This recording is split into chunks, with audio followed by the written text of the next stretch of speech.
Assalamualaikum warahmatullahi wabarakatuh. Teman-teman, kembali lagi ke channel Bambang Sumandi, teman-teman ya. Terima kasih teman-teman sudah mengklik video ini. Dan tentunya teman-teman bisa menyaksikan informasi apa yang saya sampaikan pada teman-teman semua.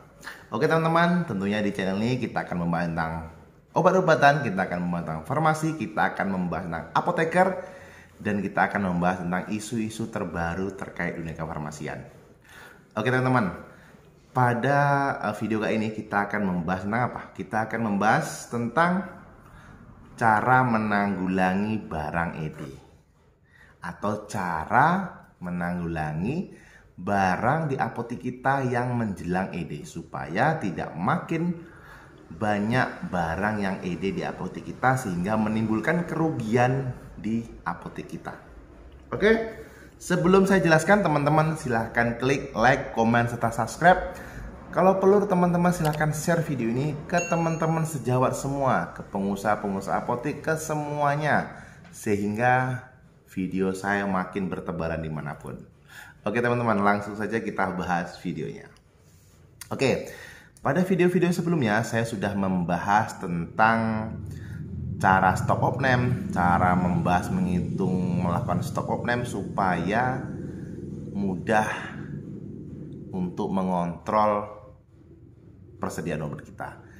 Dan stop of name ini juga salah satu cara kita menanggulangi masalah barang expired. Kok bisa seperti itu, Bang? Gini, barang expired merupakan momok terbesar bagi kami pengusaha retail. Kenapa seperti itu? Seperti yang kita tahu, baik itu retail apotek, baik itu retail swalayan, mereka pasti menyediakan berbagai macam item. Bahkan bisa sampai puluhan ribu, bahkan ribuan, bahkan puluhan ribu. Di apotek saya sendiri, sekarang ini itemnya sudah ada sekitar 1.500-an item. Banyak teman-teman ya, atau kalau teman-teman retail menyebutnya 1000 SKU, item atau SKU itu per item obatnya atau per item barangnya. Tentunya hal ini juga ada perputaran barang masing-masing itemnya teman-teman ya. Seandainya barang si barang A itu perputarannya cepat, barang B perputarannya biasa-biasa saja, sedangkan barang C itu perputarannya sangat lambat. Jadi 3 macam perputaran ini yang dijadikan kita pedoman gimana caranya kita untuk melakukan pemesanan di kebutuhan berikutnya.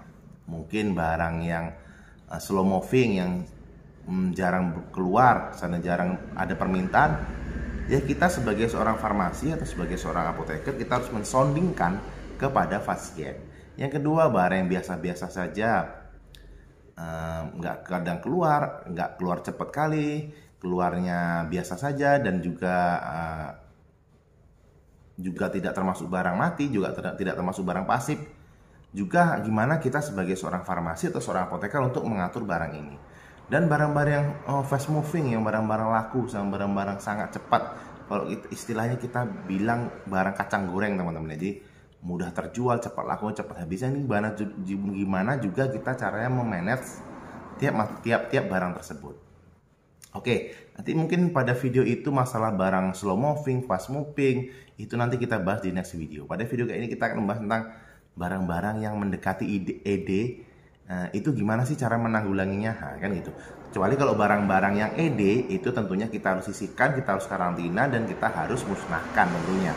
Sebelum dimusnahkan nanti kita buat pencatatan dahulu supaya ada pelaporannya sebagai kita memusnahkan barang untuk arsip kita juga, dan untuk kita laporkan ke pihak-pihak yang harus kita menerima laporan kita tersebut. Namun di sini ada barang-barang itu yang menjelang ED. Tolong digarisbawahi teman-teman ya, barang-barang menjelang ED atau barang-barang yang ED-nya tahun ini. Saatnya gini, ini tahun 2023, inilah awal pada akhir tahun kemarin atau awal tahun kemarin kita melakukan stock of name. Tentunya kita mendapatkan data berapa sisa barang kita, berapa sisa modal kita, berapakah jumlah modal kita, dan sebagainya. Di situ pun kita sekaligus mereview atau melihat barang-barang yang mendekatin ED di tahun 2023 ini. Mungkin ED-nya 1 bulan lagi, mungkin ED-nya 3 bulan lagi, atau ED-nya 4 bulan lagi. Ini harus menjadi perhatian kita bersama. Jadi saran saya untuk menanggulangi masalah barang-barang yang dekat ED ini, yang pertama apa? Teman-teman silahkan cross check kembali barang-barang yang ED di tahun ini. Jadi teman-teman mungkin yang lupa kemarin waktu SO akhir tahun, mungkin teman-teman lupa menandain obat-obat yang ED paling lama itu sampai bulan 12 2023. Teman-teman silahkan lihat kembali obatnya dan teman-teman silahkan labelin atau ditandai dengan label yang mencolok seperti mungkin kertas merah, kertas kuning, dan lain sebagainya. Sehingga apa? Sehingga nantinya kita tahu bahwasanya barang itu mendekati ED. Cara yang labelnya seperti apa, Bang? Teman-teman silahkan beri kertas label yang berwarna merah, mungkin warna merah, warna yang mencolok. Silahkan teman-teman tempel di box penyimpanan dan teman-teman kasih label tanggal expirednya. Mungkin tanggal 30 bulan 3 2023, teman-teman silahkan tempel di situ. Itu gunanya untuk apa? Gunanya teman-teman bisa untuk kira-kiranya menjual barang tersebut. Kira teman-teman bisa untuk menjual barang tersebut sehingga teman-teman lebih terlihat dengan mata teman-teman waktu teman-teman mungkin ke belakang melihat waktu teman-teman berjalan sekitar obat tersebut. Oke, itu langkah yang pertama, itu melabelin pada box kemasan. Yang kedua apa? Yang kedua, kalau teman-teman seandainya teman-teman udah menjamin barang ini tidak laku untuk dijual dan teman-teman ini pasti tidak ada lagi peminat, teman-teman silahkan hubungi PBF atau pemasoknya, silahkan kontak apakah barang tersebut bisa diretur. Oke teman-teman, apakah barang tersebut bisa diretur? Tentunya persyaratan retur itu ada macam-macam teman-teman ya. Yang pertama biasanya itu persyaratan retur barang ED, yang pertama boxnya harus ada. Box kemasan itu harus ada. Jadi kalau misalnya kita jual stripan atau kita jual papanan, per papan, per tablet atau per strip, itu boxnya itu harus ada. Yang kedua, faktur penjualan waktu pertama kali teman beli itu harus ada. Nah, dan yang ketiga apa? Yang ketiga itu harus adanya minimal ED. Misalnya PBFA menentukan minimal barang ini 2 bulan sebelum ED baru bisa diretur, atau 1 bulan sebelum ED baru bisa diretur. Teman-teman harus paham akan itu, karena setiap PBF, setiap produk itu mereka mempunyai aturan masing-masing. Itu yang cara yang kedua teman-teman ya. Yang pertama silahkan teman-teman labelin di box kemasan obat tersebut. Yang kedua silahkan hubungi PBF masing-masing untuk pemasok seandainya kiranya barang-barang tersebut tidak bisa diretur. Kira-kiranya barang-barang itu bisa diretur.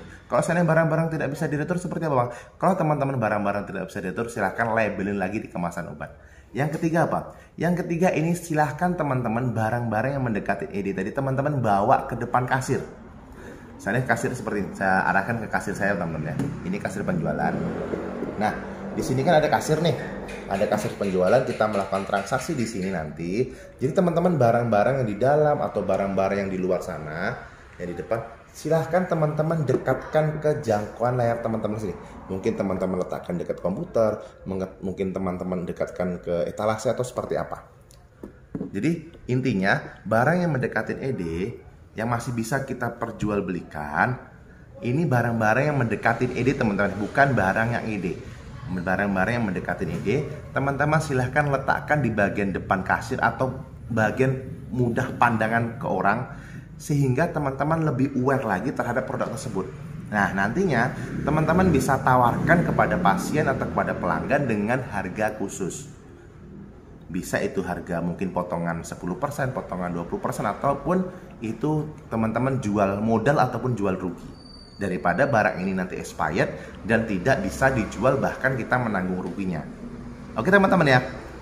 Jadi untuk barang-barang ED ini saya sampaikan kembali lagi bahwasanya barang ED ini merupakan hal yang paling momok, menjadi momok kita bersama di bagian penjualan retail seperti saya sekarang ini, apotek tentunya. Jadi teman-teman yang pertama, kalau barang-barang ED di tahun ini teman-teman silahkan labelin, beri tanda pada tempat penyimpanan obat tersebut. Yang kedua, teman-teman kalau kiranya barang tersebut bisa diretur atau dikembalikan ke pemasok, silahkan teman-teman hubungi si pemasok tersebut. Kalau seandainya barang-barang tidak bisa Kembalikan bang, teman-teman tetap labelin di bagian kemasan obat ataupun di tempat penyimpanan obat teman-teman. Setelah itu teman-teman letakkan barang tersebut di bagian depan kasir atau di bagian yang mudah dipandang oleh teman-teman. Jadi teman-teman bisa menjadikan barang itu menjadi pilihan awal untuk jadikan teman-teman kasihkan atau berikan rekomendasikan kepada pasien. Seandainya gimana bang kalau seandainya barang hal tersebut tidak bisa juga kita tanggulangi bang atau tidak maksimal? Saya rasa langkah-langkah yang saya berikan tadi kepada teman-teman itu sudah merupakan langkah yang maksimal untuk menanggulangi barang ED. Karena barang ED ini merupakan hal yang tidak bisa kita hindari di produk retail manapun. Jadi intinya kalau seandainya masih juga terjadi ED setelah kita melakukan hal tersebut, silahkan teman-teman karantina barang tersebut, data, dan musnahkan obat tersebut.